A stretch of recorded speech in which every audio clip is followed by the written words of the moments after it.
ഭാഗ്യം എന്നത് ദൈവാനുഗ്രഹത്താൽ തന്നെ വരണം. എന്നാലേ ഭാഗ്യകടാക്ഷങ്ങൾ ഉണ്ടാകുകയുള്ളൂ.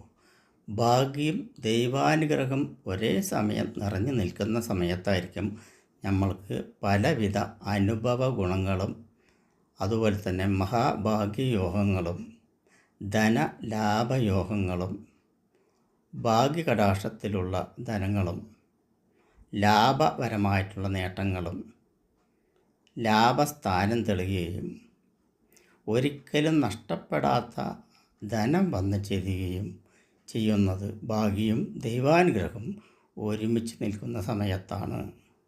ഒരുപാട് ആളുകൾ നിരാശയോടുകൂടിയും അതുപോലെ തന്നെ അലസതയോടുകൂടിയും മനോവിഷമത്തോടുകൂടിയും കഴിയുന്നവരുണ്ട്.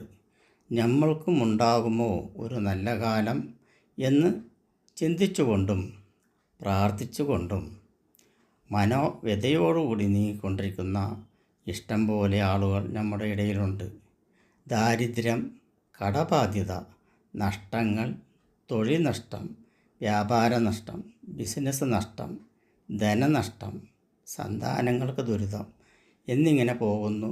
ഒരേ ലെവലിലുള്ള പലവിധ പ്രശ്നങ്ങൾക്കൊടുവിൽ എന്നെങ്കിലും ഒരു നല്ല കാലം വരുമോ എന്ന് ചിന്തിച്ചു കൊണ്ടിരിക്കുന്നവർക്കും യഥാവിധി പ്രകാരം നടന്നുകൊണ്ടിരിക്കുന്ന ദിവസങ്ങളും ആഴ്ചകളും മാസങ്ങളും കടന്നുപോയിക്കൊണ്ടിരിക്കുമ്പോഴും നല്ല ദിവസങ്ങളെപ്പറ്റിയും നല്ല വാർത്തകളെപ്പറ്റിയും നല്ല സ്വകാര്യ നിർമ്മിതമായിട്ടുള്ള ദിവസങ്ങളെപ്പറ്റിയും കാതോർത്തിരിക്കുകയും അതുപോലെ നമ്മൾ ആഗ്രഹിച്ചിരിക്കുകയും ചെയ്യുന്ന സമയത്ത് അങ്ങനെയുള്ള ശുഭഫലങ്ങൾ വരികയാണെങ്കിൽ എന്ന് ചിന്തിച്ചു പോകും. അങ്ങനെയുള്ള ഓരോരോ സമയങ്ങളിലും നമ്മൾ അനുഗ്രഹിച്ച് ഭഗവാന്റെ ഇംഗിതം മനസ്സിലാക്കി പ്രവർത്തിക്കുകയും ചെയ്യുന്നുണ്ട് എന്ന് തന്നെ മനസ്സിലാക്കാം. പല ദിവസങ്ങളുണ്ട്. ആഴ്ചകളോളം നല്ല ദിവസങ്ങൾ വരാറുണ്ട്, മാസങ്ങളോളം നല്ല ദിവസങ്ങൾ വരാറുണ്ട്. ഓരോരോ ദശാകാലങ്ങളിലും ഓരോരോ ഗ്രഹചാരാവാസങ്ങളിലും നല്ല സമയങ്ങൾ വന്നു ചേരുന്നുണ്ട്.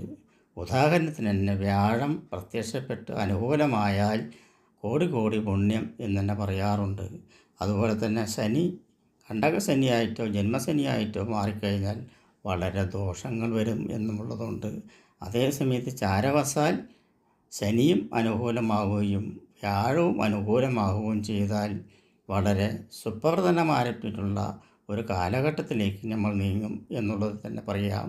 ഗജകേസരി യോഗം, മാളവ്യയോഗം, ഹംസയോഗം, ദുരിതരായോഗം, മഹാഭാഗ്യയോഗം എന്നിങ്ങനെ ഒരുപാട് യോഗങ്ങൾ കിടത്തിക്കൊണ്ടിരിക്കുന്ന സമയത്തും അത് എപ്പോൾ വരും എന്ന് അറിയാതിരിക്കുന്ന സമയത്തും ഒരു ബസ് റോഡിലൂടെ ഓടിക്കൊണ്ടിരിക്കുന്ന സമയത്ത് അതിൻ്റെ കാലചക്രങ്ങളായിട്ടുള്ള ഓരോരോ നിമിഷങ്ങളെപ്പറ്റിയും അകന്നുകൊണ്ടിരിക്കുകയും മലഞ്ചെരുവുകളും വീടുകളും കടന്നു പോവുകയും ചെയ്യുന്നൊരു സമയത്ത് നമ്മൾ ഓരോ മനസ്സിനെ അലട്ടിക്കൊണ്ടിരിക്കുന്ന ഓരോരോ സ്വഭാവ രീതികളെയും പറ്റി ആലോചിച്ചു കൊണ്ടിരിക്കുമ്പോൾ നമ്മൾക്ക് അറിയുന്നില്ല നമ്മളുടെ യഥാർത്ഥ നല്ല കാലം എപ്പോഴാണെന്ന്.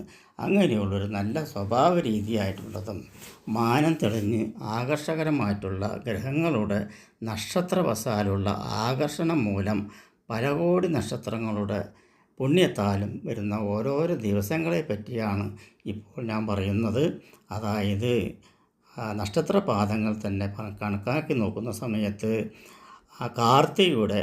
കാർത്തികയും മഹീരവും രോഹിണിയും പൂയവും ആയില്യവും ചിത്തിരിയും ചോതിയും വിശാഖവും കൂടി ചേരുന്ന ഈ നക്ഷത്രക്കാർക്ക് നക്ഷത്രപാദവശാൽ കണക്കാക്കി നക്ഷത്രങ്ങളുടെ ഗതികൾ മനസ്സാക്കി ചാരവശാലുള്ള ശനിയുടെയും വ്യാഴത്തിൻ്റെയും ഇഷ്ടസ്ഥാനം കണക്കിലെടുത്തുകൊണ്ട് ഗണിച്ചുകൊണ്ട് കണക്ക് കൂട്ടിക്കൊണ്ട് എടുത്തിരിക്കുന്ന ശുഭഫലങ്ങൾ വരുന്നതും ശുഭവാർത്തകൾ വരുന്നതുമായിട്ടുള്ള ദിവസങ്ങളെയാണ് ഇവിടെ പ്രതിപാദിക്കുന്നതും പ്രവചിക്കുന്നതും. അങ്ങനെയുള്ളൊരു കാലചക്രത്തിലൂടെ കടന്നു പോകുമ്പോൾ ആ ദിവസങ്ങൾ വന്ന് എത്തിപ്പെടുന്ന കേൾക്കുന്ന സമയം, കാണുന്ന സമയം, അറിയുന്ന സമയം എന്നിങ്ങനെ പോകുന്ന ഓരോരോ ജീവിത കാലഘട്ടങ്ങളും അങ്ങനെയുള്ളൊരു സമയത്തിലാണ് ഇവിടെ പറയുന്നത്. അതായത് സെപ്റ്റംബർ മാസം 26-ാം തീയതിയും 27-ാം തീയതിയും 28-ാം തീയതിയും നിങ്ങൾക്ക് ഈ നക്ഷത്രക്കാർക്ക് ശുഭഫലങ്ങൾ വരുന്നതായിരിക്കും. ശുഭഫലങ്ങൾ അനുഭവത്തിൽ വരികയായിരിക്കും. അത് ഏത് വഴിക്കാണ് എന്നുള്ളത് വെച്ച് പറഞ്ഞാൽ ധനപരമായിട്ട് വരാം, വാഹനപരമായിട്ട് വരാം, ഭൂമിലാഭമായിട്ട് വരാം, ഭാഗ്യപരമായിട്ട് വരാം, ധനത്തിലൂടെ ഭാഗ്യപരമായിട്ട് വരാം.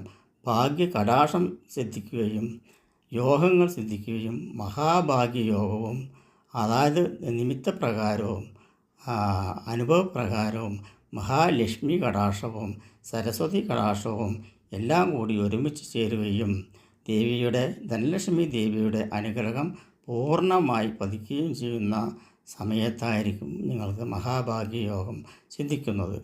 അങ്ങനെയുള്ള യോഗത്താൽ കിട്ടുന്ന ധനം ഒരിക്കലും നഷ്ടപ്പെടുകയില്ല എന്നുള്ളത് തന്നെ പറയാം.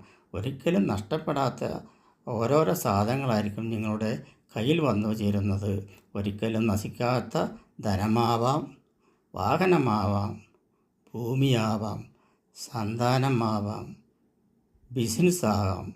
അങ്ങനെയുള്ള പലവിധ യോഗങ്ങളാകാം. അതായത് 26, 27, 28 എന്നീ ദിവസങ്ങൾ ഒരു പുണ്യ ദിവസങ്ങളായിട്ട് തന്നെയാണ് കണക്കാക്കുന്നത്.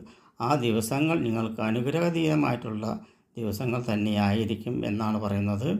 അപ്പോൾ ആ ഭാഗ്യം വന്നു ചേരുന്ന ദിവസത്തെപ്പറ്റി ഞാൻ പറഞ്ഞു.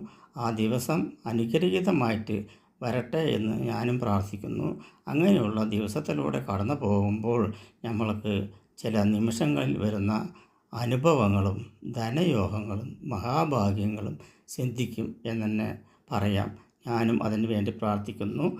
നമസ്കാരം.